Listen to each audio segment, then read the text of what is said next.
नई बस्ती और सतवारी के दुकानदार फिर सड़कों पर धरना प्रदर्शन कर सरकार से की पुनर्वास की मांग। फ्लाईओवर निर्माण के लिए ध्वस्त होंगी 65 दुकान।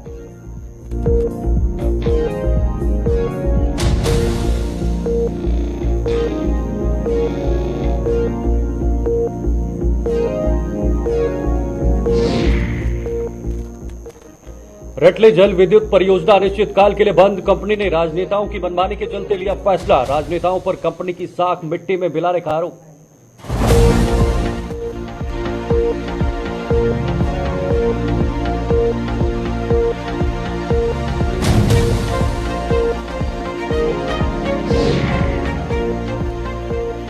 सीआरपीएफ ग्रुप सेंटर के संसाधनों में हुई बढ़ोतरी। ग्रुप सेंटर में 240 बैरकों के अलावा हुए अन्य निर्माण। सीआरपीएफ के डायरेक्टर जनरल ने किया ही उद्घाटन।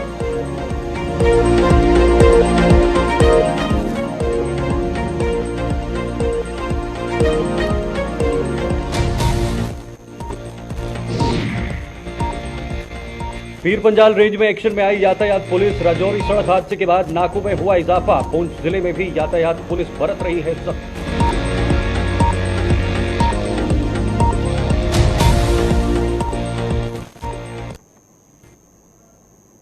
नमस्कार, गुलिस्तान न्यूज देख रहे हैं आप और जम्मू कश्मीर के इस खास बुलेटिन के साथ मैं शीतल शरबाज शुरुआत करते हैं। दिल्ली अमृतसर कटरा एक्सप्रेसवे के जारी निर्माण के तहत सतवारी में बनाए जाने वाले फ्लाईओवर से प्रभावित हो रहे दुकानदारों ने एक बार फिर अपनी पीड़ा और व्यथा सरकार तक पहुंचाई है। फ्लाईओवर के निर्माण के लिए सतवारी और नई बस्ती में 65 दुकानों को तोड़ा जाना है और इस परियोजना से प्रभावित होने वाले दुकानदार एक बार फिर सड़कों पर उतर आए हैं।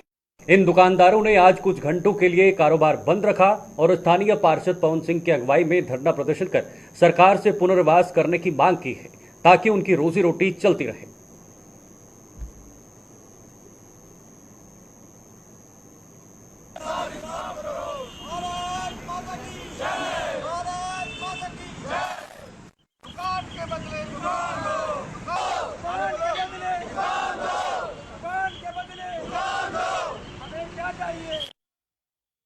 कोई भी हमारे पास नहीं आया है कि भाई आपको ये दुकानें अगर जा रही हैं तो आपको रिहैबिलिटेशन किया जाएगा।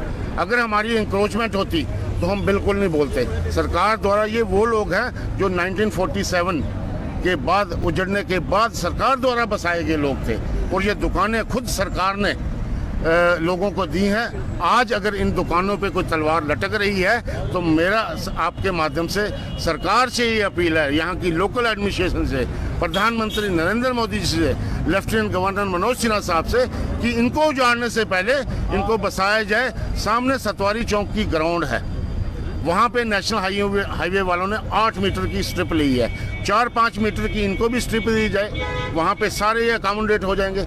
इसलिए आपके माध्यम से एक पुरजोर अपील है और हाथ जोड़ के निवेदन है माननीय लेफ्टिनेंट गवर्नर साहब से और नरेंद्र मोदी जी से कि इन दुकानों को उजाड़ने से पहले इनको वहाँ पे बसाया जाए, रिहैबिलिटेट किया जाए। आज हमने इस समय पीक सीजन है, दिवाली का सीजन है, धनतेरस आने वाला 2-3 दिन में, पूरी बाजार बंद है।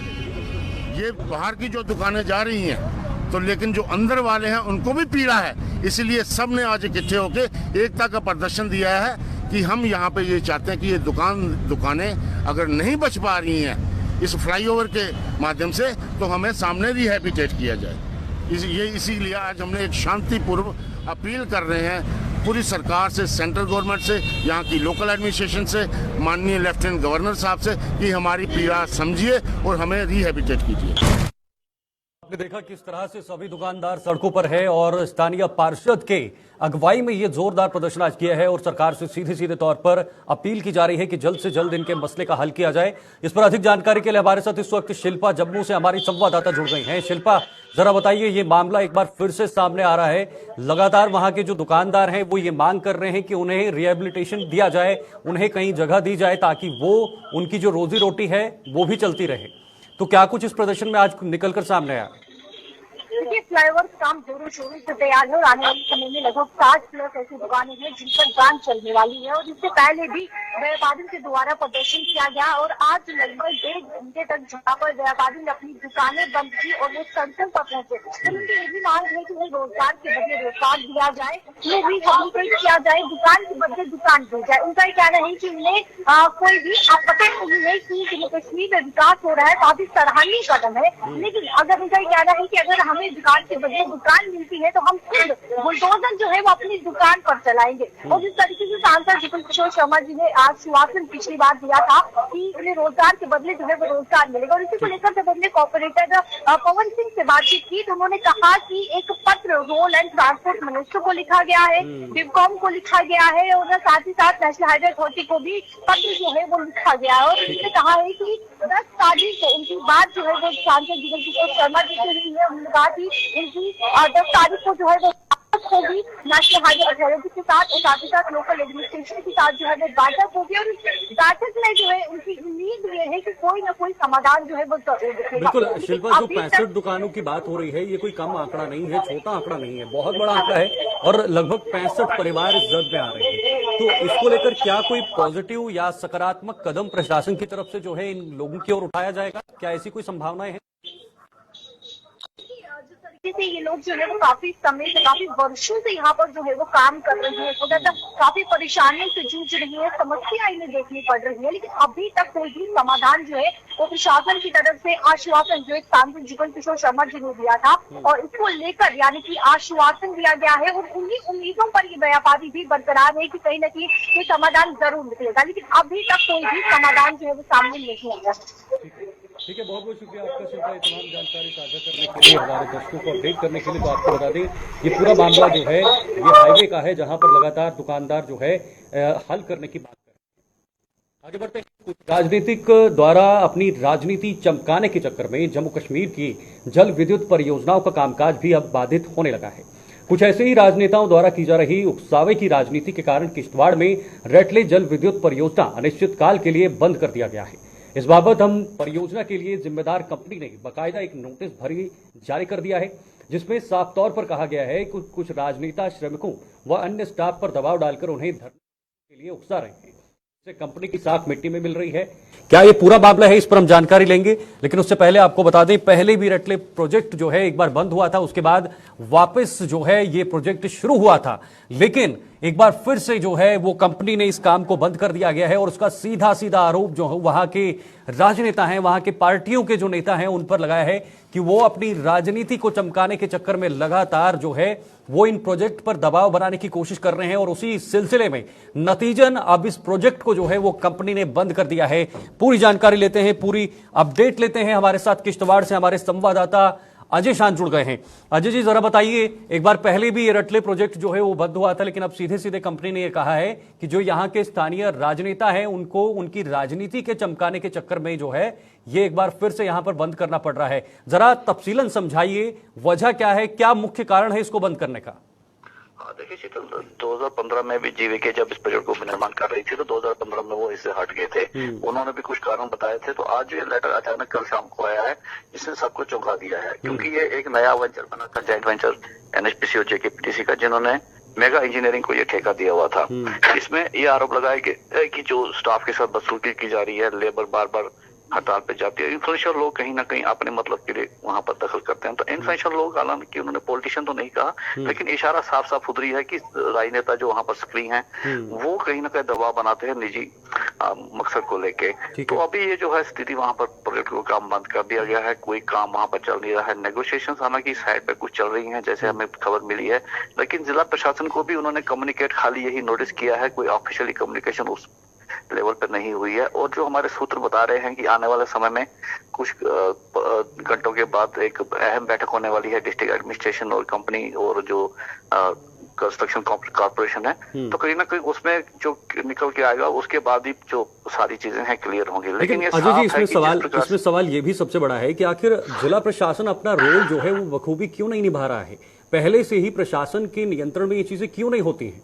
आखिर क्यों एक बार फिर राजनीतिक दबाव के चलते ही इस तरह के स्टेप जो हैं वो उठाए जाते हैं?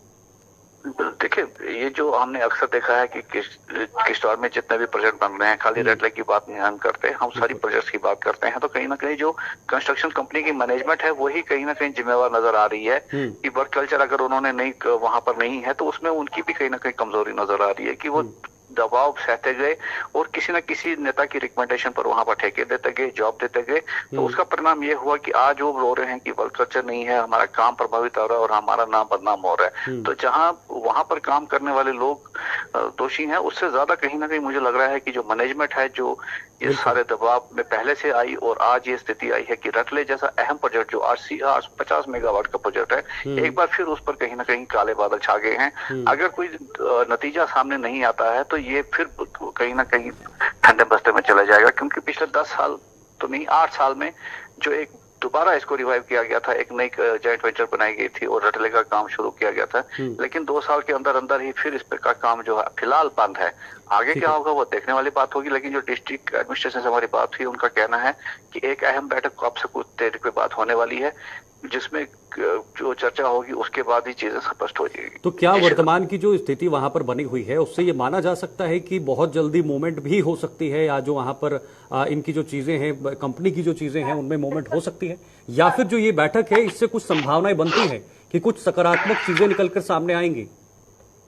देखिए, इतना आसान नहीं होता किसी परियोजना से अपने आप को कंपनी खींचता है, क्योंकि उनके भी जो नाम है वो बदनाम हो सकता है, ब्लैक लिस्टिंग तक हो सकती है अगर वो कसूरवार पाए जाते हैं। तो इतना आसान नहीं होता किसी कंपनी के लिए इतना जल्दी कि रातों रात वो वहां से निकल जाए, क्योंकि ये छोटा घर का काम नहीं है, एक राष्ट्रीय हित का काम है जिसमें कि पूरे देश की कहीं ना हम कह सकते हैं कि जम्मू यूटी को जो बिजली यहाँ से सप्लाई होनी है, रेवेन्यू आना है, तो एक अहम प्रोजेक्ट है। तो इतने रातों रात ये सारा पैकअप होकर नहीं जा सकता, लेकिन जिस प्रकार से उन्होंने लेटर निकाला है कि हम बंद कर रहे हैं अनिश्चितकालीन समय के लिए, तो कहीं ना कहीं उन्होंने एक थ्रेट देने की कोशिश की है। हो सकता है कि उन्होंने एक प्रेशर टैक्टिक्स अपनाया हो कि हम दबाव बनाएं, जो कि उन्होंने पहले से बनाने की कोशिश की होगी, लेकिन उसमें असफल रहे और फाइनली आज स्थिति आई है कि उन्होंने एक लेटर नोटिस जो है चस्पान कर दिया है, लेकिन ऑफिशियल कम्युनिकेशन अभी हमारे सामने नहीं आई है, चाहे वो उन्होंने की अथॉरिटी से की हो या डिस्ट्रिक्ट एडमिनिस्ट्रेशन के साथ की हो। तो हमें लग रहा है कि आने वाले समय में जो मीटिंगें होने वाली हैं उस पर हमें नजर रखनी पड़ेगी, उसमें क्या निकल के आता है फिर ही सारी स्थिति जो है स्पष्ट हो पाएगी। अजय जी, एक आखिरी सवाल रहेगा, किश्तवाड़ जो है वो प्रोजेक्ट का हब माना जाता है, बिजली जो उत्पादन होता है उसका हब है किश्तवाड़, लेकिन इस तरह की स्थिति बार बार सामने आना, पहले भी एक बार बंद हुआ था, कहां पर कमी है और कहां पर सुधरने की जरूरत जो है वो होनी चाहिए प्रशासन की तरफ से? जी बिल्कुल, कहीं ना कहीं सबने अपना, चाहे नेता हो या जो दूसरे इससे लिंक रहे हैं, उन्होंने पहले से ही जैसे काम शुरू हुआ है अपना अपना मकसद देखा, अपना अपना दबाव बनाना शुरू कर दिया, अपने काम कहीं ना कहीं हमने जैसे देखा कि अनएम्प्लॉयड यूथ जो हैं उनको भी डायरेक्ट एम्प्लॉयमेंट नहीं मिल रही थी, उनको भी किसी ना किसी का आशीर्वाद चाहिए था, ठेकेदारी के लिए आपको आशीर्वाद चाहिए। और अब तो ये बात सामने आ गई है कि एक ही राजनीतिक पार्टी के लोगों में भी आपस में वहां पर ठन गई है कि ठेका इसको ज्यादा मिला, मुझे कम मिला। तो कहीं ना कहीं ये सारा मिलजुल के जो अपना मतलब है, जो अपना निजी मतलब है, उसको कहीं ना कहीं उन्होंने पार्टी दी है और आज हमें दिन देखने पड़ा है कि रटले एक बार फिर कहीं ना कहीं बंद होने की कगार पर। बिल्कुल बंद होने की कगार पर है। बहुत बहुत शुक्रिया आपका अजय जी तमाम जानकारी देने के लिए और ये बताने के लिए कि एक बार फिर से रटले प्रोजेक्ट बंद होने की कगार पर है। हालांकि बैठक होने वाली है, बैठक के बाद क्या कुछ निकलकर सामने आएगा तब साफ हो पाएगा कि आखिर वहां पर जिला प्रशासन का रोल कितना अहम हो सकता है। आगे बढ़ते हैं। पठानकोट हाईवे पर जिला कठुआ के हीरानगर में स्थित सीआरपीएफ के ग्रुप सेंटर के संसाधनों में और बढ़ोतरी की गई है। इस ग्रुप सेंटर में 240 बैरकों के अलावा एक अस्पताल व कुछ अन्य ब्लॉक बनाए गए हैं, जिनका ई उद्घाटन आज सीआरपीएफ के डायरेक्टर जनरल डॉक्टर सुजाय लाल थाउसोन ने किया है। ग्रुप सेंटर में यह निर्माण होने से देश की आंतरिक सुरक्षा में अहम भूमिका निभा रही सीआरपीएफ के अधिकारियों और जवानों को फायदा होगा।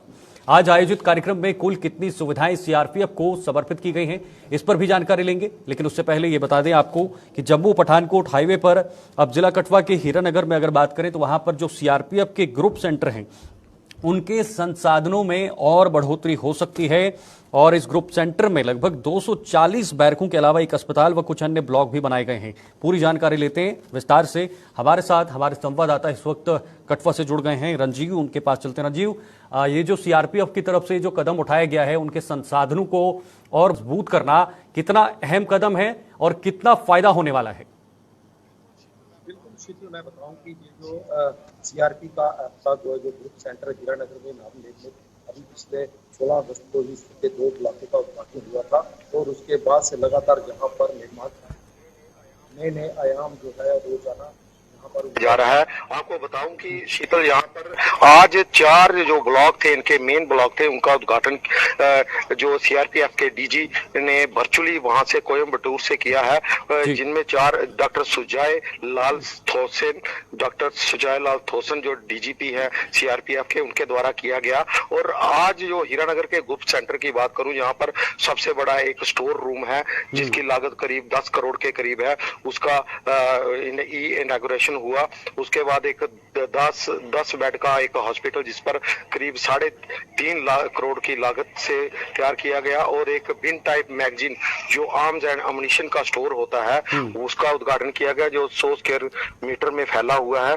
और हीरानगर के इस पूरे जो ग्रुप सेंटर के अंदर आज 4 ब्लॉक जो हुए हैं उनका उद्घाटन किया गया डीजी द्वारा। और यहाँ पर मौजूद थे जम्मू संभाग के जो आईजी है सीआरपीएफ के संदीप खोखरियाल, और उनके अलावा यहाँ पर जो ग्रुप सेंटर के डीआईजी हीरानगर ग्रुप सेंटर के मनोज कुमार विशेष रूप से उपस्थित थे। अन्य अधिकारी जो थे बड़ी संख्या में उपलब्ध यहाँ पर उनके साथ मौजूद रहे। इस दौरान उन्होंने निरीक्षण भी किया।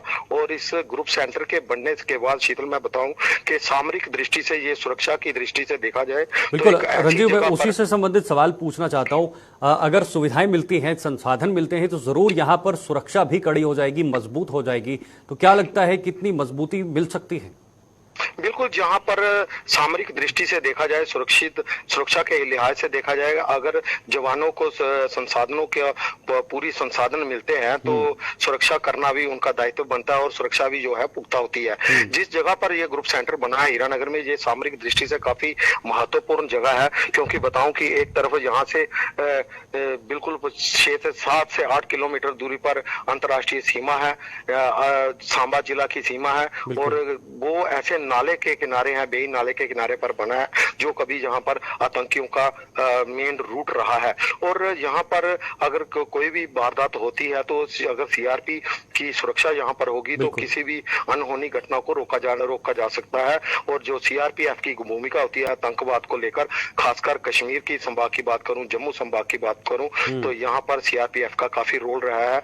लॉ एंड ऑर्डर की सिचुएशन हो तो पुलिस, जो स्थानीय प्रशासन है, वो भी इनकी सेवाएं लेता है, और सीआरपीएफ द्वारा ये अपनी सेवाओं को बखूबी निभाया भी जाता है। ग्रुप सेंटर बनने के साथ साथ इस इलाके की भी तरक्की जो है वो इसके साथ हुई है, और जो अधिकारीगण और जवान हैं उनके भी रख रखाव और रहने खाने पीने के लिए जो भी चीजें हैं वो सब सही तरीके से सुचारू रूप से चलेंगी, तो वह भी अपनी ड्यूटी का निर्वाह सुचारू रूप से कर सकेंगे। मैं बताऊं कि 16 अगस्त को इसी साल में पहले जब 2 ब्लॉकों का उद्घाटन किया गया था, उस समय आईजी जम्मू द्वारा, तो उसमें एडमिनिस्ट्रेशन ब्लॉक था और एक मैथ्स ब्लॉक था, और अभी कुछ और ब्लॉक भी हैं जिनके उद्घाटन होने हैं, लेकिन जहां पर निर्माण कार्य तेजी से जारी है, और आने वाले समय में ये ग्रुप सेंटर जम्मू कश्मीर में एक खास मुकाम हासिल करेगा। ठीक है रंजीत जी, बहुत बहुत शुक्रिया आपका तमाम जानकारी के लिए। और सीआरपीएफ ने जिस तरह से अपने जो जवान हैं उनकी मजबूती के लिए हर सुविधाएं देने की कोशिश की है, संसाधन देने की कोशिश की है,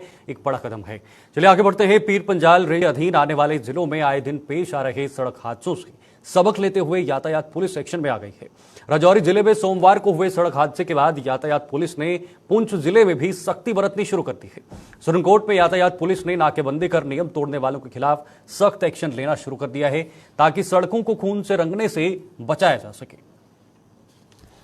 तो खबर जो है इस वक्त पीर पंजाल की बात करें तो वहां पर लगातार जो सड़क हादसे हो रहे हैं और उसको लेकर अब ट्रैफिक पुलिस ने यहां पर कदम उठाना शुरू कर दिया है।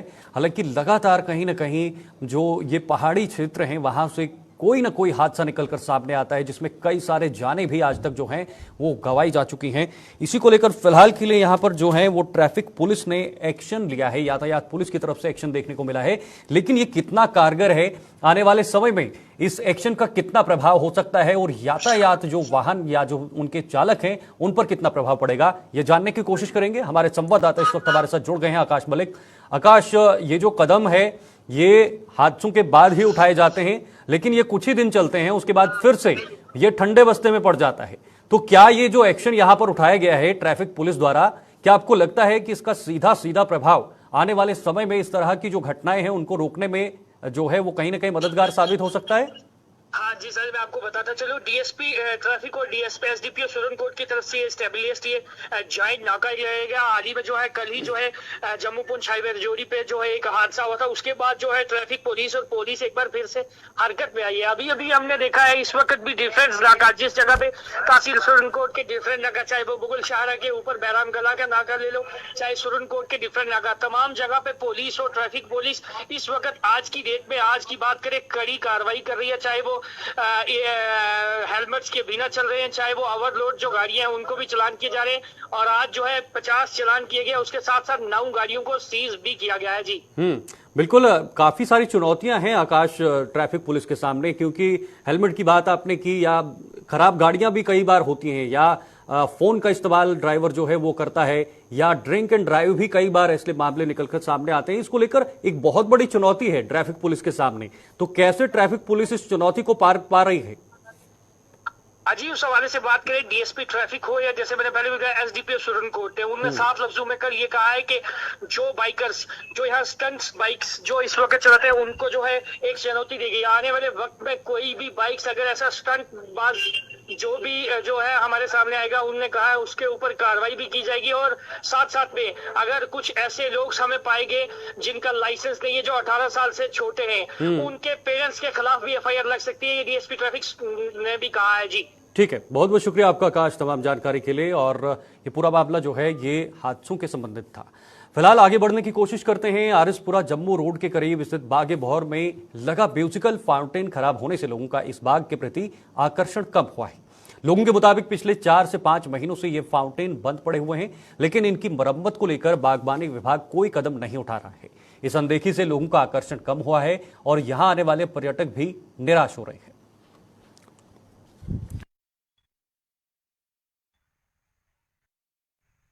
से कोई 4-5 महीने पहले जो फाउंटेन थे, म्यूजिकल फाउंटेन, वो बंद चल रहे हैं, जिसकी वजह से जो जम्मू शहर से और काफ़ी दूर दूर से लोग पर्यटक यहाँ आते थे और उस माउंटेन जो फुहारे थे उसका नज़ारा लेते थे। लेकिन उसके बंद होने से बिल्कुल जो बाहर के पर्यटक हैं बिल्कुल कम आ रहे हैं।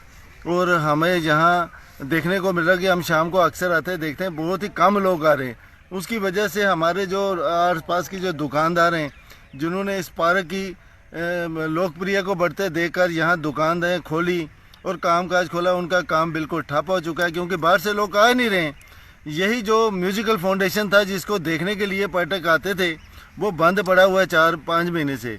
आपके माध्यम से हम एलजी प्रशासन और फ्लोरिकल्चर डिपार्टमेंट के जो हेड हैं उनसे ये कहना चाहते हैं कि इसको फौरी तौर पे स्टार्ट किया जाए, ताकि जो लोगों को ये सुविधा दी गई थी, ये सुविधा वाले लोग इसका आनंद ले सकें। सुनने में आया कि हमने पता करवाया था डिपार्टमेंट से, इनका एक इंजीनियरिंग विंग था, वो उन्होंने बंद किया हुआ है। को इंजीनियरिंग विंग बंद होने की वजह से ये फाउंटेन जो है इनकी देखभाल करने वाला कोई नहीं है और उसी दिन से ये 4-5 महीने से बंद पड़े हैं। आपके माध्यम से हम फिर एक बार अपील करना चाहते हैं कि फौरी तौर पे इसे चालू किया जाए, ताकि जो हमारे आस पड़ोस और बाहर के जो पर्यटक हैं वो इसका आनंद ले सकें। और कम में है जो हमारे रिफ्यूजी की देन है। हमारा जो चरावा था, हमने ज़मीन दी गवर्नमेंट को, उसके बाद पार्क बनी है। पार्क बनने के बाद पार्क पहले अच्छी चली है और अभी जो म्यूजिक सिस्टम है जो बिल्कुल ठप बैठा है। 4-5 महीने से वालिद साहब ने विस्तार से किया है, आपको बताया है। जब तो म्यूजिक सिस्टम नहीं होगा तो बच्चे कहाँ आएंगे? बच्चों के लिए तो यही चीज़ें चाहिए होती। पार्क की मेंटेनेंस ठीक है, बाकी जो पानी में जो बनाया जो फवारा, इसमें देखो कितनी सिल जमी है, इसको भी साफ़ सुथरा रखे। और जब तक म्यूजिक सिस्टम वगैरह जो नहीं हुआ, लाइटें वगैरह सब कुछ, लाइटें भी हैं, म्यूजिक सिस्टम का जो है ना वो बहुत ज़रूरी चाहिए शाम को। क्या अपील करना चाहते हैं? हम ये चाहते हैं कि एलजी साहब या जो डिपार्टमेंट है उसको फ़ौरन म्यूजिक सिस्टम को जो ठेका वगैरह दिया जाए, जैसे भी आप डिपार्टमेंटल है उसको फौरी तौर पर स्टार्ट किया जाए। बीजेपी द्वारा प्रदेश भर में बूथ जन संवाद अभियान चलाया जा रहा है। इस अभियान के तहत आरिसपुरा के बूथ नंबर 2 एक कार्यक्रम का आयोजन किया गया, जिसमें बीजेपी के प्रदेश उपाध्यक्ष व पूर्व मंत्री श्यामलाल चौधरी मुख्य रूप से शामिल हुए। कार्यक्रम के दौरान कार्यकर्ताओं से पार्टी की नीतियों और सरकार की गई जन कल्याण योजनाओं से लोगों को रूबरू कराने का आह्वान किया गया। श्यामलाल चौधरी ने कहा कि जिस तरह से प्रधानमंत्री नरेंद्र मोदी देश हित के लिए काम कर रहे हैं, वैसे ही सभी को मिलकर देश हित में काम करना चाहिए। उन्होंने लोगों से आने वाले लोकसभा चुनाव में भारतीय जनता पार्टी को विजयी बनाकर केंद्र में भारतीय जनता पार्टी की सरकार बनाने का आह्वान किया है। आरएसपुरा जिला प्रभारी विभोद गुप्ता और आरएसपुरा म्युनिसिपल कमेटी के प्रधान सतपाल पप्पी सहित बीजेपी के अन्य नेता भी इस मौके पर मौजूद थे। देश में बूथ जनसंपर्क जो अभियान चल रहा है, उसमें हमारे 40 साल के पीछे जो स्पीकर है उनको आपके बीच भेजा है, ताकि नरेंद्र मोदी के जो 9.5 साल हुए हैं उसके जितने भी काम आज तक हुए हैं उनको याद दिलाने के लिए। इस तरह हमारे मैडम दिव्य जैन जी ने बताया कि जो बातें हमें याद है वो अच्छी बात है, जो नहीं याद है उसको भी दोबारा याद किया जाए कि 9.5 साल में देश के प्रधानमंत्री ने हमारे लिए क्या कुछ किया है, और उसी को देखते हुए आने वाले समय में हमारी जरूरत क्या है कि आगे आने वाले समय में अगर जिस तरह देश के प्रधानमंत्री ने 9.5 साल काम किया है, आगे चंद महीनों के बाद दोबारा चुनाव है, क्या ऐसे लोगों को लाना है कि जिन्होंने आज से 10 साल पहले जो काम नहीं किया, देश की क्या हालत थी, देश का मान सम्मान कैसा था, उस सब की बात को सुनते हुए दिव्य जैन जी ने बड़े अच्छे तरीके से आपको अच्छी बातें समझाई। चलिए, जम्मू कश्मीर के इस खास बुलेटिन में फिलहाल के लिए इतना ही। बाकी खबरों के लिए आप देखते रहिए गुलिस्तान न्यूज। नमस्कार।